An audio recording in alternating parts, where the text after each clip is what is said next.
Olá, amigos da Leandro Stormer, eu sou Thiago Bizzi e esse é o Farol LS referente ao pregão do dia 30 de julho de 2015, quinta-feira. Vamos às movimentações do nosso mercado. Temos aí na tela o gráfico do índice Bovespa. Nos últimos pregões, o índice vem repicando depois de alcançar o alvo da extensão alternada da queda de maio, e também a linha de retorno aqui do canal de baixa. O repique mínimo esperado, como nós já havíamos conversado, era essa região por volta dos 50.400, 50.500, a conjunção aqui da retração de 0,382 da perna terciária e também da média móvel de 9, que costuma ser um guia para movimentos um pouco mais fortes de mercado. Os preços atingiram essa região hoje e nós tivemos uma entrada de pressão vendedora. O sinal foi bem fácil de ver, né, pelo gráfico intradiário. A gente vai ver isso daqui a pouco ali olhando o gráfico do futuro. A gente teve inclusive o rompimento de uma cunha baixista. Isso abre espaço para uma correção de alguns pregões. Principalmente se a mínima de hoje for perdida na sexta-feira, amanhã, né? Mas eu não ficaria muito apavorado. Não acredito que nós teremos uma correção extensa. Tá? Acredito numa pressãozinha vendedora para depois o mercado voltar a subir e vir mais adiante no tempo encontrar a linha de tendência de baixa, desse canal de baixa, e provavelmente também aqui a média móvel de 21 períodos. Talvez o mercado nem vá além da queda que já ofereceu hoje. É difícil dizer. Tá? Do ponto de vista de swing trade, o mercado tem espaço para subir e deve subir, mas a gente está numa situação onde ele pode fazer uma pequena correçãozinha antes. Acho difícil que o nosso mercado mergulhe, tá, para alcançar esse patamar de suporte ou esse patamar de suporte. Tá? A gente não tem uma conjuntura na minha leitura para isso. Tá? Apesar de que isso possa vir a acontecer mais adiante, né, uma correção para aqueles níveis. Mas antes o mercado deve assistir um pouco mais de tempo nesse movimento de alta. Eis aqui o gráfico do futuro, também tocando ali a média móvel de 9, né? Vamos ao intraday. Eu havia desenhado um canal de alta pelo gráfico aqui de 15 minutos. Né? Mas a partir, principalmente do pregão de ontem, começou a ficar um pouco mais claro um padrão de cunha. Tá? Percebe que os fundos começaram a ficar mais íngremes dentro do canal, enquanto os topos seguiram respeitando a linha de retorno. Então aqui a gente tem uma cunha de inclinação altista que é um padrão baixista, né, quando há o rompimento desta linha. E esse rompimento aconteceu hoje. Tá? Então vamos dar um zoom aqui. O mercado hoje abriu num gap de alta. Ele já não estava demonstrando tanta força. A gente já havia comentado isso ontem. Eu não estava sentindo tanta força nesse repique. Né? A gente abriu num gapzinho de alta. O mercado fez um primeiro movimento. O rompimento da máxima do dia seria um sinal para compra e provavelmente anularia o padrão de cunha. Mas não foi o que nós tivemos. O mercado acabou fechando o gap, rompendo a linha d'água para baixo. Ao mesmo tempo que rompeu a linha d'água para baixo, rompeu também a LTA da cunha. Melhor do que ter o rompimento de uma linha de tendência, é legal ter o rompimento de um zigue-zague em cima dessa linha de tendência, ou após o rompimento da linha de tendência, para confirmar que realmente aquela linha foi rompida. Porque as linhas de tendência elas são muito suscetíveis a pequenos ajustes de inclinação. Tá? Então aqui já tínhamos um cenário para venda, com toda certeza. O mercado fez um pullbackzinho e depois aqui no candle, esse candle aqui, que iniciou às 11h30, ficou mais claro um cenário baixista. Tá? Mas o setup de venda se deu no rompimento da linha d'água, tanto pelo método Bizzi quanto pelo método Leandro.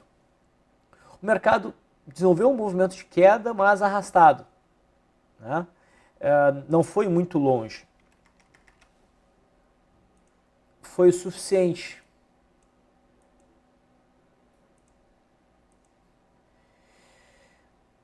para a gente buscar a RP, por 20% da média da volatilidade, que era 0,72% de queda. Tá? E depois pela média móvel de 9, o encerramento da operação por aqui. Então, tanto pelo método BIS quanto pelo método Leandro, a operação fluiu bem. Tá? O mercado agora ficou meio que andando de lado. E um ponto crítico é esse fundo que se formou. Eu não dormiria vendido de forma alguma. Né? O mercado está dentro de um processo de repique, então tem muitas chances, tem muito risco, na verdade, não diria chance, risco do mercado amanhã já embicar para alto de novo. Para novamente operar na ponta vendedora, eu focaria no intraday e idealmente no rompimento deste fundo aqui. Se esse fundo for rompido, crescem muitas as chances do mercado vir buscar o fundo aqui do dia 28 de julho, que é a base da cunha, porque a cunha não começa aqui de baixo na minha leitura, ela começa aqui. Tá? É um padrão que vem no máximo daqui até aqui. Então a base da cunha é esse ponto, e geralmente a base da cunha é o alvo para o movimento de queda quando a cunha é rompida. A gente teve uma cunha, se vocês bem lembram, no gráfico da Randon. Ok? No gráfico diário da Randon. Pois bem, então vamos ver o que o mercado nos reserva amanhã. O mercado americano tinha viés altista, ontem já atingindo uma zona de alvo, mas sem sinal de reversão. Estou olhando aqui o gráfico do Dow Jones. Que alvo? A confluência da média móvel de 200 e da média móvel de 21 períodos, junto com a média móvel de 9. O mercado deu uma balançada, mas fechou próximo da máxima, indicando manutenção do viés altista. Acredito na manutenção do movimento de alta no gráfico do Dow Jones. No S&P 500 futuro, que é este gráfico aqui, o cenário era mais altista ainda, e percebe que os gráficos se mantêm ainda mais altistas. Teve uma correçãozinha também, mas conseguiu fechar com longa sombra inferior e até um corpo branco. Então deve ter continuidade o movimento de alta em busca do topo histórico. E esse patamar aqui agora se torna suporte intermediário. No dólar, a gente teve início de uma correção depois dessa estrela cadente tendo atingido o alvo. Tá? Pelo meu modelo, o alvo para RP, 10% da média da volatilidade, não foi atingido ainda. Tá? Hoje, o dólar apresenta aí um candle de alta. Isso não gera nenhuma mudança de estratégia para vendas aqui nessa estrela cadente, mas mostra que o dólar não está tão afim de cair. Né? Então, realmente, esse patamar aqui dos 3.300 provavelmente funciona como suporte. Acho improvável que a gente tenha o rompimento dessa máxima, gerando stop. Tá? O candle de hoje sugere mais o que? Uma chance do mercado prosseguir com a correção de uma forma mais lateralizada, o que é ruim para a operação de venda de qualquer forma. Mas que aqui foi topo, foi topo. Tá? O dólar está dentro de um processo coletivo, acredito na retomada do movimento de queda nos próximos pregões.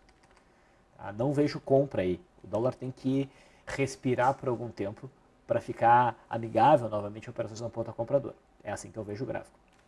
Tá? Seja aqui no não ajustado, quanto no ajustado. Tá? O rompimento dessa zona de resistência, dos 3.448 aqui, se for agora, fica muito distante da média móvel de 20 períodos, fica muito suscetível a um pullback, então a gente não tem pressa. Lembrem que o WDOQ 15, que é o contrato vigente, morre. Tá? Amanhã a gente deve passar a operar o WDOU 15. Lembrem disso. Mas por enquanto a gente fica um WDOQ no intraday. Ontem nós vimos o dólar atingido um alvo intermediário em 3.325, que é suporte gap, junto com a média móvel de 200. Hoje poderia ter um movimento forte, porque as bandas estavam estreitas, o ideal era um rompimento para baixo, que não aconteceu. Se tivesse um rompimento para baixo aqui seria uma bela venda, não aconteceu. O mercado abriu no gap de alta, fez um primeiro movimento meio feio, com longa sombra. Depois passou a maior parte do pregão orbitando em torno da máxima, mas não conseguiu gerar nenhum setup de day trade adequado. Rompimento de primeiro movimento ou coisa do gênero. Então não teve nenhuma operação no dólar no pregão de hoje pelo método BIS. Pelo método Leandro até houve, a operação teria se encerrado aí no 0 a 0. Tá? Então vamos ver o que o mercado nos oferece amanhã. O juro é que deu uma pancada para baixo, violenta em gap, uma queda bem significativa. Eu não esperava por essa queda, como vocês se lembram, eu via o juro tendo alcançado o alvo, iniciando o processo de correção, mas que na minha leitura tinha chances de ser mais lateralizado, tinha mais chances de ser lateralizado, e eu desconfiava até de uma nova altinha para testar novamente a faixa dos 14.100 pontos. Eu estava completamente errado, mas o fato de estar completamente errado não me causa nenhum prejuízo, né? Porque do ponto de vista de operação, teve compra aqui, finalização do trade aqui, né? E se fosse fazer uma nova operação, era a venda na perda mínima dessa estrela cadente gigante, que eu não achava que valia a pena, né? E teria sido acionada ontem. O sujeito que achou que valia a pena já conseguiu botar um bom resultado no bolso, teria que proteger a posição agora com o stop opção na máxima de hoje. Não vejo o que fazer nesse gráfico. O que agora está claro é a resistência em 14.100 pontos e o suporte entre 13.260 e talvez aqui 13.190. Operações só no teste destes extremos. Bom, vamos para os papéis. A Vale fez um movimento bem interessante. Está aqui o gráfico da Vale. Ela fechou um pouquinho feia ontem, né, testando ali aquele topinho anterior. Como eu mencionei, eu achava que teria um pouquinho mais de alta, porém era importante o sujeito já ajustar o stop, pelo menos eu achava importante, tá, para proteger a posição. A Vale hoje abriu num gap de alta significativo de vamos ver, mais de 5%. Na minha leitura, oferecendo uma ótima oportunidade para finalizar qualquer tipo de operação de swing trade, cumpriu o alvo aqui do cenário de gap de fuga, e depois disso a Vale só desabou. Vamos olhar no intraday. Eu não vi um enquadramento claro nesse primeiro movimento de fechamento de gap, tá? Apesar de achar que o mercado ia fechar o gap, ficou com toda a cara de exaustão. O teste da linha d'água poderia levar até uma operação na ponta compradoras, mas não houve nenhum sinal de entrada de pressão compradora na linha d'água. Houve, na verdade, o rompimento da linha d'água para baixo, permitindo uma venda, mas uma venda daquelas que o cara tem que ir mais leve, porque é um movimento que já está esticado. Então é uma operação perigosa. Mas a Vale só caiu, e se tivesse mais tempo de pregão, ela bateria no suporte de 14,32, que na minha leitura seria o alvo para esse movimento. Tá? Pela forma que a Vale fechou, é uma barra de ignição baixista, uma barra elefante baixista. A perda mínima detonaria uma venda, só que eu não espero que a faixa aqui dos 13,70 venha a ser perdida. Então, se for fazer uma operação aqui, que é possível até, tem que ter um alvo curto. E daí o stop vai ser longo inicial. Tá? Então, é de cada um. Tá? A BRAP, claro, se movimentou de forma bastante parecida, né, porque elas andam mais ou menos juntas. Ela bateu aqui naquela zona de resistência 10,30, olha que perfeição. Pá, pá, pá. Também deve ter uma pressãozinha vendedora para testar esse fundo de novo, mas não acredito no rompimento. Pode acontecer, mas eu não acredito. A Petrobras vinha repicando, hoje apresentou aí uma pressãozinha vendedora, mas não tem um sinal que me convença de venda nesse ativo em favor da tendência de baixo. O papel tem potencial para subir mais e o sinal de venda não é muito consistente. Baixo volume, sombra inferior, a média ainda está um pouquinho distante. No intraday, a gente teve um sinal de venda legal por rompimento de linha d'água. Apesar de estar meio em cima aqui da média móvel de 21 períodos. A gente chegou à conclusão ali no LS Live que valia a pena a venda e a venda fluiu bem, alcançou o alvo. Quando eu digo que alcançou o alvo, tá? Eu sempre me refiro ao meu método, que é por volatilidade. Ok? Siderurgia, interessante. A Gerdau conseguiu superar as máximas dos últimos dois pregões e com isso, na minha leitura, abria espaço tecnicamente para um movimento de alta mais forte em busca da média móvel de 21 períodos.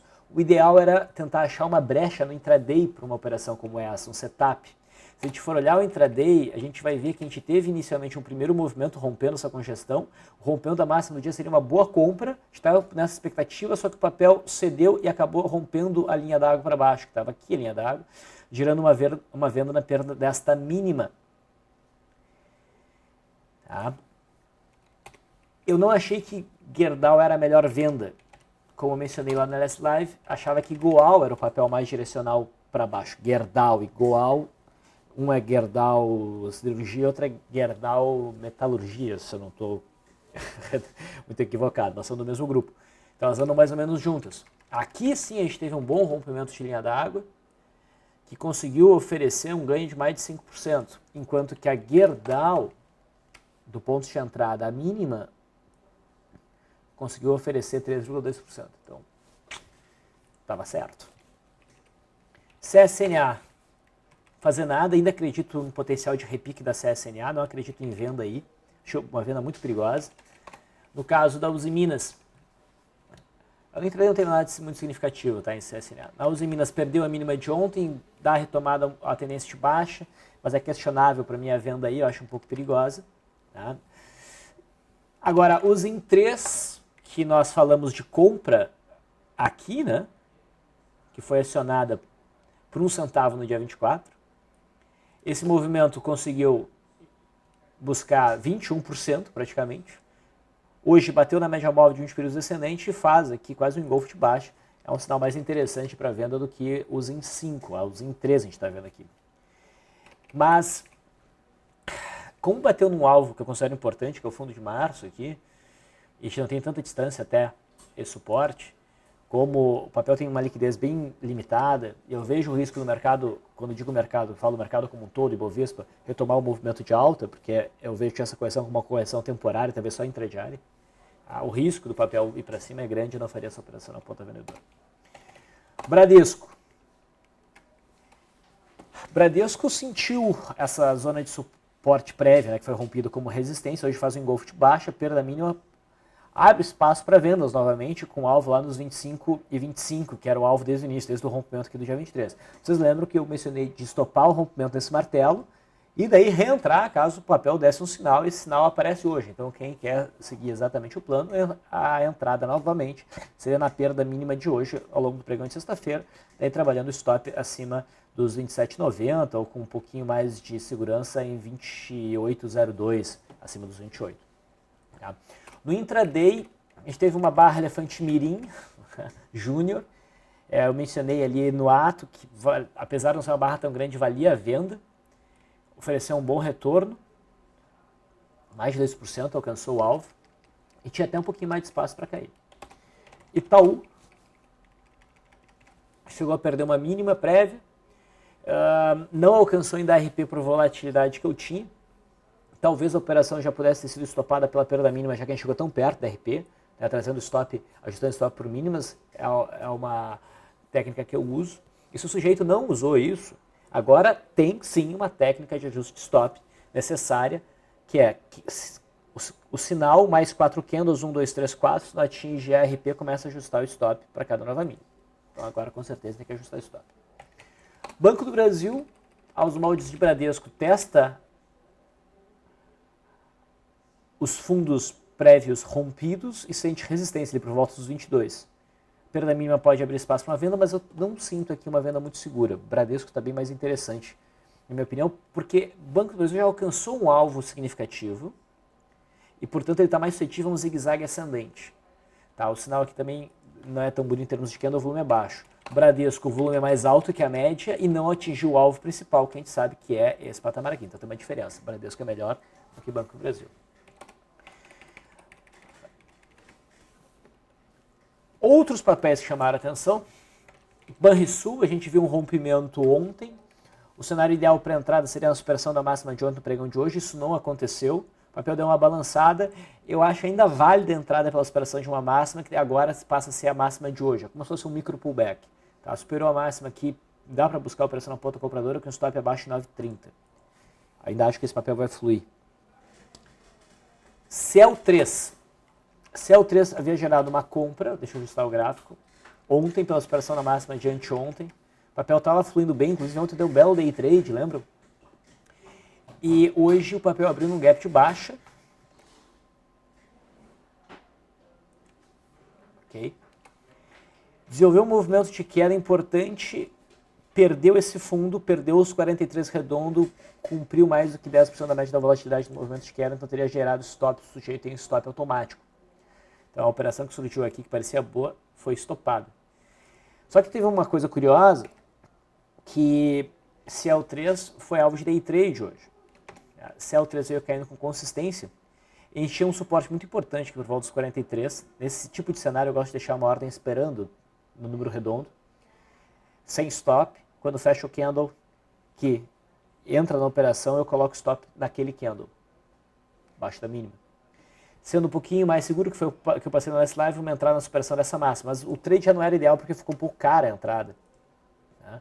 Então o papel conseguiu oferecer aí algum ganho, 1%, mas não foi suficiente para volatilidade, para quem entrou um pouquinho mais tarde. E na saída pela média móvel de 9 saiu no 0 a 0. Mas era possível buscar um ganho nesse trade de retorno à média. Busy, mas se tu está comprado, o que tu faz? Tira o stop? Não, deixa ser estopado pelo gráfico diário. A melhor coisa que tu pode fazer para não se confundir é tratar sempre as operações de forma completamente distinta. Completamente distinta. Ah, mas daí vai executar meu stop, eu estou comprando. Azar. É mais fácil tu não tentar misturar as operações. Tá? Em termos de retorno à média, vamos até falar de outras operações. Embraer foi um destaque hoje, caiu pra caramba, beliscou esse suportão aqui no gráfico diário por volta de 22,30 e respeitou. Só que no intraday, o suporte era em torno de 22. Tá vendo aqui? Bom, teve uma barra elefante no começo do dia que eu julguei que estava distante da média móvel de uns períodos, agora nem parece tanto, mas estava sim.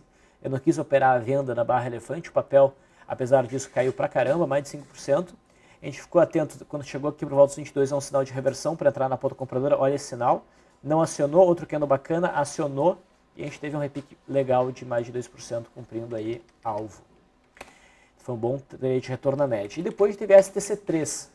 A STC3 caiu forte, chegou numa zona de alvo aqui pelo gráfico diário, por volta dos R$15, tá? Que é esse fundo aqui de março. E daí formou esse candle aqui que dava para operar na ponta compradora. A gente viu a operação, só que ela foi estopada praticamente no 0 a 0. Fechou assim na média móvel de 9, fechou abaixo da média móvel de 9, justo stop, foi estopado e que bom porque o mercado depois descaiu. Então esse trade não deu certo. Mas a tentativa foi válida.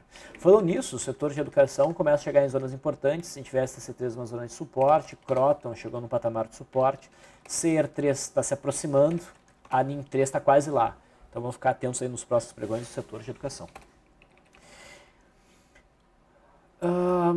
Eu comecei a falar de day trade, né? Vamos seguir aqui dos papéis de gráfico diário. NBR3 mostrou força hoje, rompendo o que pode ser uma string bandeira, bom volume. É um papel interessante para monitorar no intraday de amanhã, para operações na ponta compradora. Uma compra aí é válida, mas usaria o stop abaixo dos 12,50, abaixo de 12,48.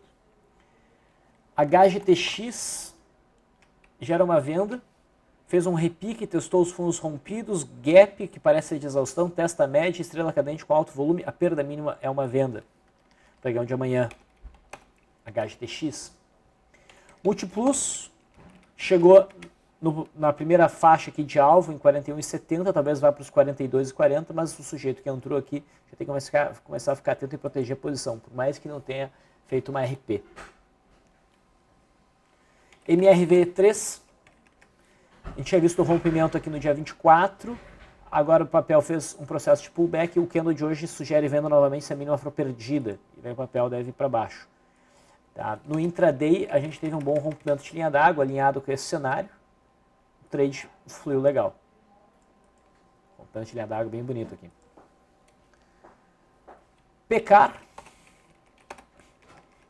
o pessoal está tentando fazer um pivôzão. Se conseguir romper o topo anterior aqui em 76,60, é pivô de alta, gera compra. Depende, claro, da forma como romper. Mas eu chamo a atenção pelo fato do volume estar crescente. No intraday, o papel fechar com um power breakout.